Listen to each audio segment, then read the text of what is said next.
My name's Angelo, and welcome to We Want Picks. I'm going to break down the entire UFC 292 fight card, giving you my DraftKings picks, predictions, and plays. But before I do, let's look at these tickets. These are DraftKings tickets from our premium members. This is over a couple of months, and we are almost at the $200,000 mark. These are premium members who have won or almost won and done really well in DraftKings, and then sent us the tickets, tweeted them, DM'd them, and did all the things. It's absolutely incredible what these people have been able to do. The latest one from UFC Vegas 78 was this $3,800 get.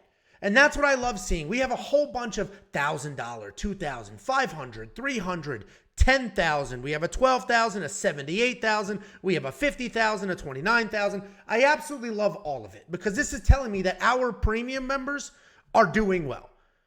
They're signing up. It's $10 a month for anything you could ever imagine. If you're in this space and if you're watching this video and you take DraftKings Fantasy very seriously and you want an optimizer and you want all the things, then this is the greatest value you're ever going to get. Because the alternative is a Roto Grinders who's going to charge you a fortune, or an Awesemo who's going to charge you a fortune. Look what our premium members have done. Actual tickets from cards very, very recently. Just go to WeWantPicks.com, click Become a Member. It's only $10. You're going to unlock everything you could ever imagine. We're going to give you cash core plays. We're going to give you GPP core plays, live underdogs, leverage plays, and then we're going to give you who we should fade. You're going to get a full cheat sheet. This cheat sheet is populated around 6 p.m. on Friday nights with the DraftKings ownership projections, which are literally the best in the game, the scoring projections, and the leverage. These ownership projections, these scoring projections will be preloaded into the optimizer, which will build lineups for you anywhere from 1 to 150. You just spit that out, you throw it in the DraftKings, and you're good to go. Guys, the reality is, whether you like the insight or you don't like the insight, the tools, the ownership projections, the optimizer, the tools are worth far more than $10 a month. $10 a month is by far the greatest value in this space. One last little disclaimer here. These write-ups for the cash cores, the rankings, that's not done by me. Joey T, one of our subscribers who got a $60-something thousand bag, is doing these write-ups for us. Somebody very successful in this space. He's the one doing these write-ups. He's the one who's very familiar with what your lineup should look like. But I'm going to walk you through the card, give you my picks, my plays, who I think should be in your lineup. Let's start at the bottom and work our way to the top, baby. We got Karine Silva taking on Maryna Moroz. Karine Silva is a dangerous savage on the ground. That's just what she is. I mean, all of these are wins. She's got 16 professional wins, 16 stoppages. It's absolutely incredible what Karine Silva has been able to do, especially as of late. She's riding quite the streak, a 7-fight stoppage win streak. So at $8,300, when Karine Silva wins, she puts up some big-time points. 100 points, 104 points. She works in a takedown and gets herself a finish. She is taking on Maryna Moroz. This is a rematch. It doesn't matter because the first fight was like 9 years ago. They are very different fighters since then. I do not think that matters. People love talking about that. Maryna won the first match, or the first fight. Maryna Moroz is, she's a striker. She's got decent volume. She'll mix her strikes up pretty well. She does have nice movement on her feet. She tries to avoid the pocket, but she can get herself into some slug fights. She does have a negative striking differential. This is actually an interesting fight, and I'm not 100% sure what I'm going to do here. I do think Karine Silva wins this fight. And historically speaking, Karine Silva is going to put up big numbers. $8,300, she'll be worth the money. Couple of red flags, though. Karine Silva is basically finish or bust. And yes, she's got 16 finishes. And for a female, that's insane. But she doesn't have 3 rounds of cardio. She has been finished herself. If you go back and watch her Contender Series fight, she was losing that fight very clearly. Losing that fight, and she was able to get the submission because her opponent was just rushing forward, begging for a takedown. Maryna Moroz can win this fight. She can fight a smart fight, try to stay on the outside, avoid a blast double from Karine, survive on the ground, wear her down, and win this fight. She can win this fight. I don't think she does. I may have a lineup with Karine Silva in it. She certainly should be in some of your GPP lineups, especially giving the points that she can put on the board. And that's an affordable price point for somebody that has 16 finishes. Then we have Natalia Silva taking on Andrea Lee. Here's the problem. I do think Natalia Silva wins this fight. One of my most confident picks on the card. She's got very good stand-up. She's got great offensive wrestling, great defensive wrestling, solid jiu-jitsu. She's good everywhere. Natalia Silva is very good everywhere. This win against Jasmine Jasudavicius was spectacular. This was her UFC debut, and she got 2 takedowns and defended 6 against a Canadian national champion wrestler who bodied Maryna Maverick in her last fight. She doesn't score that well. Yes, this great too. 8,500 points on a $7,100 salary is incredible. I mean, even 109 points, that's solid. But $9,400, Andrea Lee is tough. I don't think she's going to finish Andrea Lee. So I think this is going to look like an 85-point win. And I'm not spending $9,400 to get 85 points. If we look at Andrea Lee is very tough. She's very durable. She got screwed in this decision against Macy Barber. Look at that. She had 5 takedowns. If you add 30 points to this, let's say they gave her the decision, all of a sudden she scored 8,400 points in a fight where she was the $7,100 underdog. I do think Andrea Lee loses. I think she'll be a step behind in the striking, even though she's a very good striker. And I don't think these takedowns, the 5 takedowns she had here, the 3 against Shevchenko, I don't think those this is not the champion Shevchenko. This is the sister. I don't think these takedowns are going to work.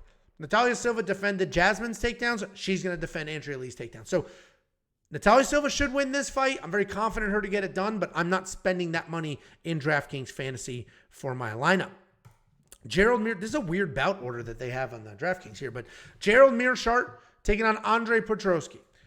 Andre Petroski should win this fight. Probably wins inside the distance. Probably should be in your lineup. But Gerald Meerschaert at $7,400, he is capable of pulling shit off. 85 points in this submission win over Silva. The best part about that, he was getting his ass kicked. He was losing that fight, pulled off a submission late, and managed to get 85 points on the board. And that's what Gerald Meerschaert does. He is live for submissions. Fabinski, Murdoch, Stoltzfus. He is live for submission wins. Gerald Meerschaert should not be in any of your cash entries. Definitely should have some exposure to him in your GPP and things like that, because the reality is he can be dangerous. He can get things done. Let's take a look at Andre Petroski. He's American. I didn't need to say it like that. Andre Petroski is a big, powerful wrestler who has insane power in his hands. And he's going to come forward. He'll strike. I guarantee this is how this fight's going to go. Andre Petroski is going to bomb away, looking for the knockout. Gerald Meerschaert was just knocked out quick. Andre Petroski is going to try to find the chin. Going to try to get the exact same knockout that Joe Pyfer just did. Might not have that immediate success. Then he's going to wrestle. He's going to take over. Either way, he's going to put up some very big numbers. $8,800 is probably a discount. Yes, he could lose. He can get submitted by the guy that's got 5 times the amount of fights as him. But I do think Andre Petroski gets the win. And if we work through this, the Turman fight, he put up 104 points in a fight where he started striking. Then he was getting lit up. His body was getting touched up. So then he went to wrestling. He put up 8 takedowns. He's not going to get 8 takedowns against Gerald Meerschaert because Gerald Meerschaert's not going to try to stand up. He's going to try to grapple with him, but he will rack up control time. So I do think Andre Petroski gets it done probably inside the distance. If not, we'll still have a nice decision here with a whole bunch of control time and takedowns. The only thing that worries me is his cardio. It's not the best. He does slow down, but it may not even matter. So I do like Petroski at $8,800. Then we have one of the Ultimate Fighter finales. We have Brad Katona. Made his way into the Ultimate Fighter finale. He is fighting for the belt, if you will, the title of the Ultimate Fighter. I do think he wins. $8,500 could be a solid price point because let's take a look. So first of all, we've established I think he wins, right? The dude put up 3 takedowns, 2 takedowns. He lost to Marab before he was Marab. The reality is he's a very good grappler. I think he's the better overall fighter. I think he'll get it done, and he could potentially be worth these 8,500 points because look what he's done in a win. It could look like this Cuccinello win where all of a sudden he scored 93 points because he had a handful of takedowns, a whole bunch of control time. Even if he doesn't have a clean takedown, he'll hold you against the cage. He'll rack up that control time. So I do like him at the $8,500. He's taking on Cody Gibson. Cody Gibson, kind of a crybaby, runs his mouth, all those things. But he can strike, somewhat well-rounded, mostly a striker. He will work in some takedowns if he needs to. He's had a decent slate of competition here as well. The most recent loss being to Douglas Silva de Andrade. But then he took years. It's been a while since we've seen him in the octagon. I just don't think it's going to be enough. I don't think that he's going to be long and lean and all that. I don't think the reach is going to matter. I don't think any of that is going to matter here. I think Brad's going to take him down, hold him down. I don't think there's necessarily a finish. Over 2.5 is the play if you're betting. But I don't like Cody at $7,700. I just don't see what the upside is. He's not like giant, massive one-punch knockout power. He's not going to be able to stop the takedowns.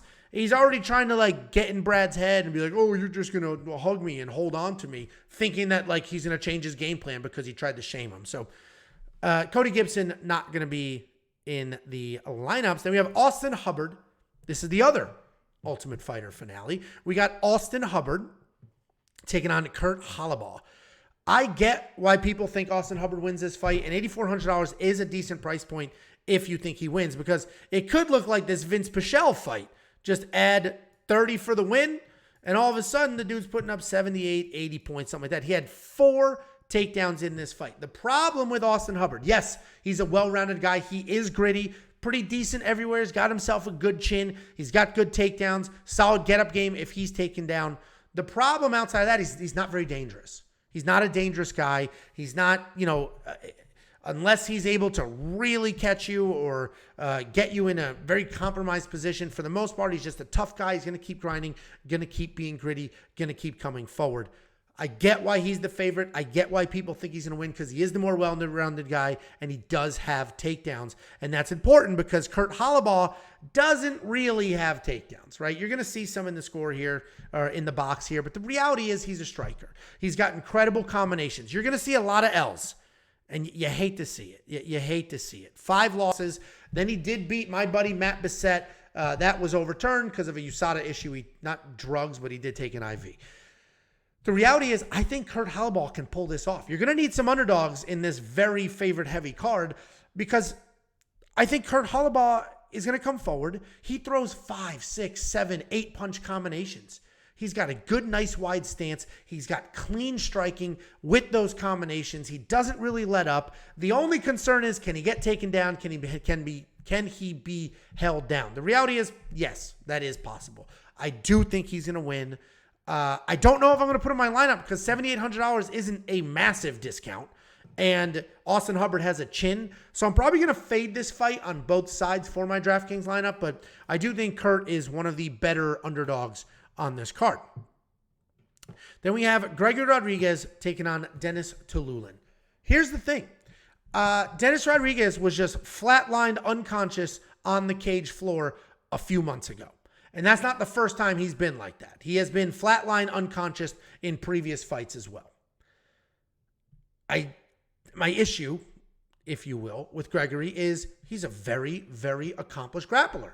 He's a BJJ black belt. And yes, you'll see some takedowns.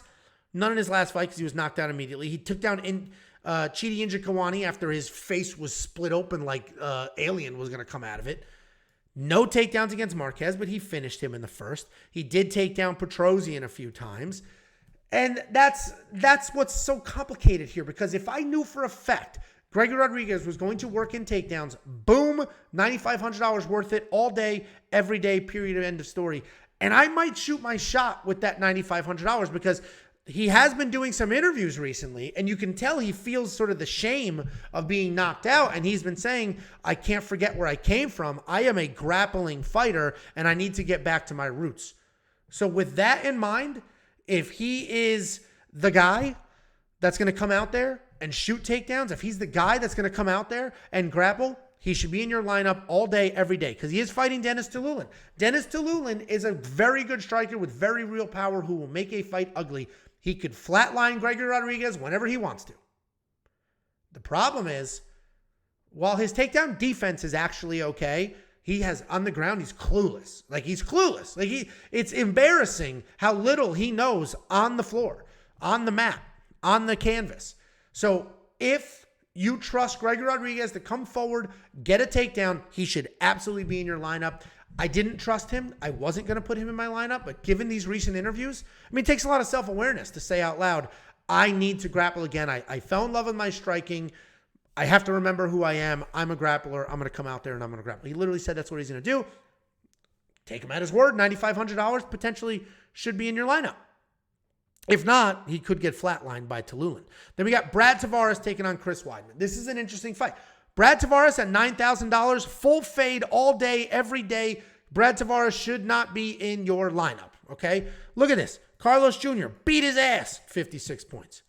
Akhmedov beat his ass, 75 points. You're going to spend $9,000 and get 75 points or 56 points? He's not a finisher. He's not a finisher. He's not dangerous. He's tough. He can hang out. He can hang in that fight. He can be there, but he is not a finisher. Because of that, you cannot have Brad Tavares in your lineup regardless of if you think he wins this fight or not. He is taking on Chris Weidman.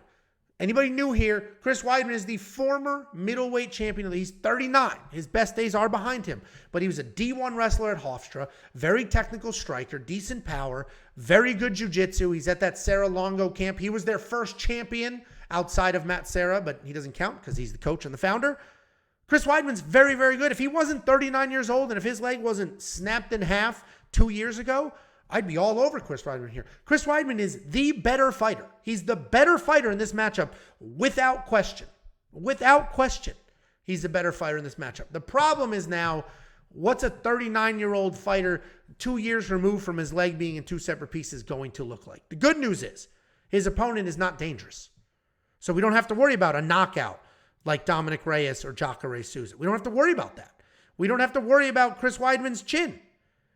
We have to worry about maybe he just gets pot-shotted to a decision loss. But in order for that to happen, Chris is going to have to be super slow. Chris's striking is going to have to suck. Chris's takedowns are going to have to suck. I'm going to shoot my shot in DraftKings Fantasy on Chris Weidman. $7,200 will make some room for some of these heavy favorites and these more expensive fighters that we have later. 100% without question, you need to fade. I'm going to look so freaking dumb if Chris Weidman gets knocked out somehow. Brad Tavares should not be in your lineup. I will have Chris Weidman in mine most likely. Then we got Chito Vera, Pedro Munhoz. This is another tricky one because Chito Vera, $8,600. Chito Vera is a dangerous striker. He just turns your face like into hamburger meat. He grinds you down. He marches forward. He's just going to keep lighting you up, keep touching your face, keep hitting you, keep hitting you, keep hitting you. The problem, though, is that he gets hit. Chito Vera is hit far more often than he hits other people. The only reason he has so much success is because he has so much power. This Dominic Cruz fight, he got the knockout in the fourth round. He's getting his ass kicked. If that's a 3-round fight, he loses. If that's a co-main event of a pay-per-view, done. He loses. Chito Vera doesn't win that fight, but he pulled it off later. Rob Font, if you could see the striking stats, yes, he landed 159 significant strikes. He was hit with like 250 or something like that. Something insane like that. He gets absolutely pummeled. Frankie Edgar, same thing. Frankie was winning the fight. He pulled off a knockout over an old, worn-out Frankie Edgar. So my point being, while Chito does have these wins, while Chito is very dangerous, while he does actually score really well in DraftKings, this fight might be the exception because he's taking on Pedro Munhoz. Pedro Munhoz, a tried and true vet. Let's look at his losses. Oh, Dominic Cruz, champ. Jose Aldo, champ. Okay. Frankie Edgar, champ. Aljamain Sterling, champ. He's losing to champs and former champs. I do think, I'm going to backtrack a little bit. I do think Chito's going to win this fight. But if I'm building this lineup, I'm a little nervous because Pedro Munhoz is a busy striker. He's going to keep his hands in your face. He's going to stay busy. He's got some good volume. He's got high fight IQ. This Sean O'Malley fight, you see the no decision? He won that first round. And then he got eye poked. He did take the easy way out. Felt like he was gaming it a little bit. But the reality is Pedro Munhoz just beat a very real prospect in Chris Gutierrez. He has showcased power. I don't necessarily think he's going to win, but I don't trust Chito Vera enough for a cash game DraftKings lineup. GPP, you should definitely experiment with both of these guys. But cash, probably not. Then we have Mario Bautista taking on Damon Blackshear. Mario Bautista, $9,100. The reason he's $9,100 is because he was supposed to fight Cody Garbrandt. He's not fighting Cody Garbrandt anymore. And now he has short notice step up Damon Blackshear. Mario Bautista is a striker who has been turning into a bit of a grappler lately. 3 takedowns, 1 takedown, 2 takedowns, 4 takedowns. But he is a striker. He's going to stay busy. He's going to be in your face. I don't think I'm going to spend the $9,100 on Mario, but it's a tough call to make because if he wasn't fighting a short notice opponent, like if he was fighting Damon Blackshear and it was even keel, level, they both had training camps, the rules are fair across the board, I would pick Damon Blackshear to win. But, let's go to Damon. But Damon Blackshear fought, look at this date, 8/12. He's fighting on 8/19. That's 1 week. Only the second time in history a fighter fought on a Saturday and then again the next, not history, outside of tournament, modern history, where he fought on a Saturday and then fought on the next Saturday. Last time it was Lupe Godinez. She looked good for 4 minutes and then faded into oblivion. And that's because Damon Blackshear had to cut weight, did a full camp, brought his body down, lost an opponent, got a new opponent, made weight, gained water, gained weight back, had all the carbs, did all the things, fought relatively unscathed, right? He fought for less than 1 round, won by submission, looked incredible, took no real damage. Great. I imagine dude went out, celebrated, had a beer or two, had a steak. I mean, he might be a sober vegan for all I know, but you get the point of what I'm saying here. In no world was he imagining, I might fight next weekend. So he's just celebrating. He's living, drinking, like at least drinking water. And then a few days later, hey, do you want this fight? Of course I do. Let me ride this. Now he has to fly to the other side of the country, going from Las Vegas to Boston, fly to the other side of the country, make weight, bring his body back down, work out all the crap that he just put into his body, cut all that weight, he did make weight, and then fight. I think that's too much in a 7-day period. Cutting weight twice in a 7-day period and fighting, having the highs and lows of getting a new opponent, all of that, I think it's going to be too much. I think Damon Blackshear loses. With that being said, he ain't no bitch. I don't think he's going to get taken down and submitted. I don't think he's going to get TKO'd. I think this goes the distance.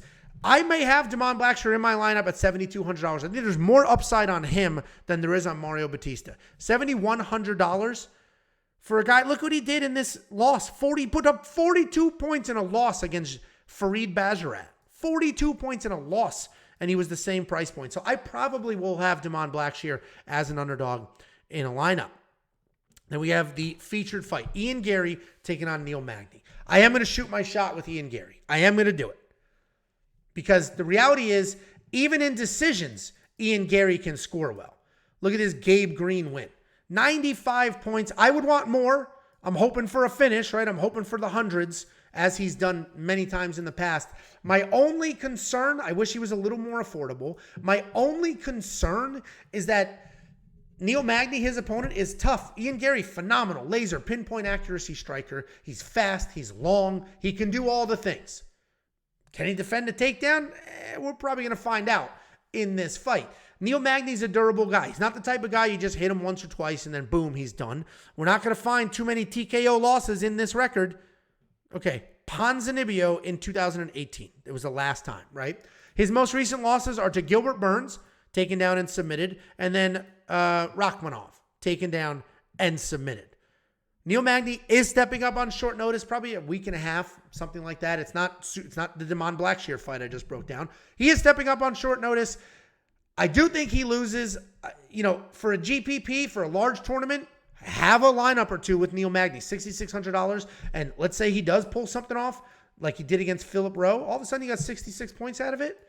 Potentially a submission. I doubt that very much, but you just never know.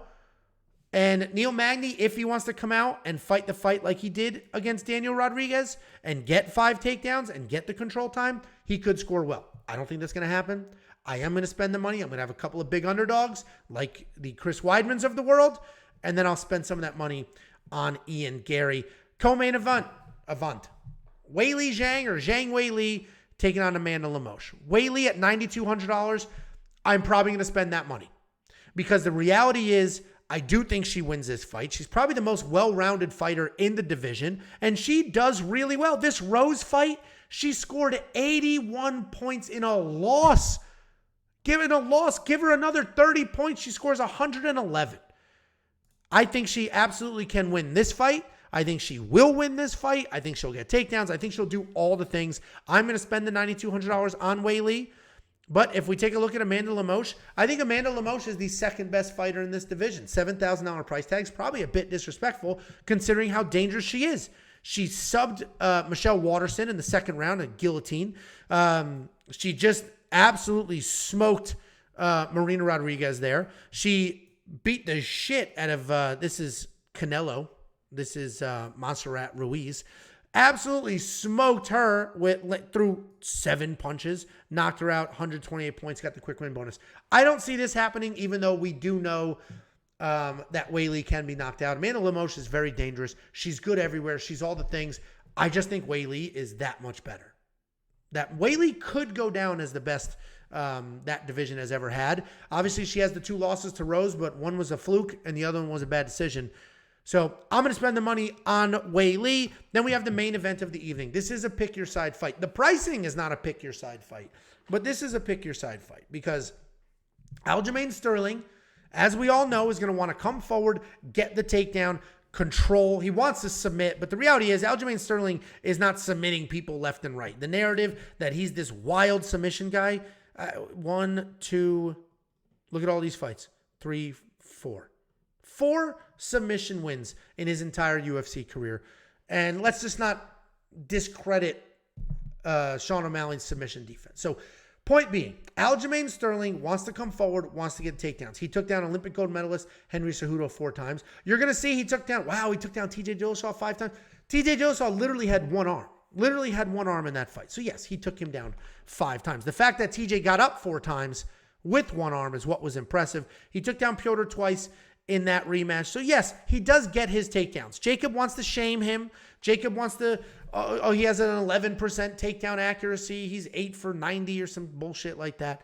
The reality is Aljamain does get his takedowns and the accuracy is low, but if you're watching the fight, it's because he's shooting, reshooting, hanging on a leg, not fully committing to it, coming up, striking, going back to the leg. Jacob can put out the embarrassing stats and tell a story just by the numbers, but that's not the story of the fight. When he commits to a nice clean shot, he gets that shot. He likes to threaten the takedowns to set up the striking. It's not like he's just diving at legs embarrassingly and desperately. He's actually using half-assed takedown attempts to set up strikes and things like that. I think Aljamain Sterling wins. I don't know if I'm going to put him in my lineup. Historically, he does score well. 121 points, 152 points. 86 was a bit low for that Jan win. This Jan win was bullshit. He does historically score pretty well, and frankly, you can get a discount. If I avoid Ian Gary and I take Aljamain Sterling instead, all of a sudden I can do well. The problem is there is a much higher chance that Aljamain Sterling gets knocked out by Sean O'Malley, in my opinion, than there is that Ian Gary doesn't put up points on the board. If we take a look at Sean O'Malley, this guy looks like a crackhead, okay? He's tall, skinny, malnourished. I mean, it looks like he fell into like a Barbie coloring pit with his hair. The guy's physically a mess to look at.